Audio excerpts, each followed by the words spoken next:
trong tờ rọn tầm ra caในทางมันចម្លាញ់ហ្នឹងរយៈពេល3ឆ្នាំក្រោយមកខ្ញុំមកបម្រើការនៅ FI យើងហ្នឹងបូកសរុបទៅវា18ឆ្នាំហើយនេះទៅទូនាទីខ្ញុំជាបុគ្គលិកផ្នែកសន្តិសុខមិនចំពោះតែសន្តិសុខទេខ្ញុំជាអ្នករត់ឯកសារគឺថា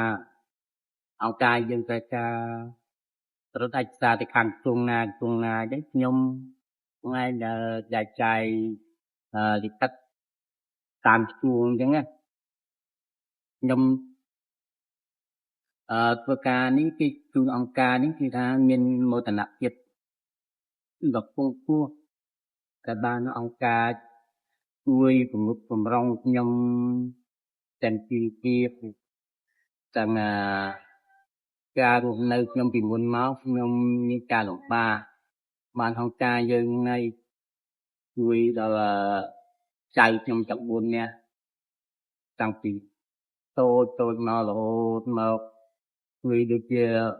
សម្ភារៈសិក្សាជាអង្គសពបែបយ៉ាងរហូតដល់ម្ដាយស្លាប់ទៅជួយហើយខ្ញុំក៏សូមអរគុណចំពោះអង្គការដែលមាននិយោជន៍យើង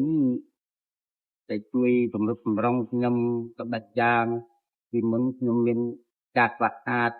ដូចជាចាក់សម្បែងខ្ញុំទុតភូមិបានអង្គការជួយឲ្យលុយកាក់ខ្ញុំជួយដំបូលផ្ទះជួយសម្ភារៈខ្ញុំដល់ចៅខ្ញុំដែលរៀនតូចរហូតដល់ចៅខ្ញុំបានធំដឹងក្តីឥឡូវនេះចៅខ្ញុំបានធំអស់ហើយដល់ចាស់គុណបំណាច់របស់អង្គការយើងឥឡូវនេះចៅខ្ញុំទាំង4នាក់ហ្នឹងគឺធ្វើការបាន3នាក់ខ្ញុំមានការសប្បាយរីករាយណាស់ធ្វើការតាមក្រុមយើងហ្នឹងតាមផ្នែកយើងមួយហ្នឹងគឺថាធ្វើការដែលពេញចិត្តពេញខ្លាំងហ្មងចុងក្រោយនេះគឺថាខ្ញុំមានការមានទៀតដាំផ្ញើដល់សមាជិកក្រុមយើងដូចជា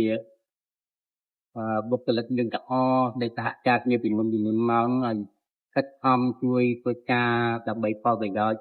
រួមរបស់អង្គការយើងខាងរីកចម្រើនដើម្បីជាសង្គមជាតិយើងតទៅមុខដែរ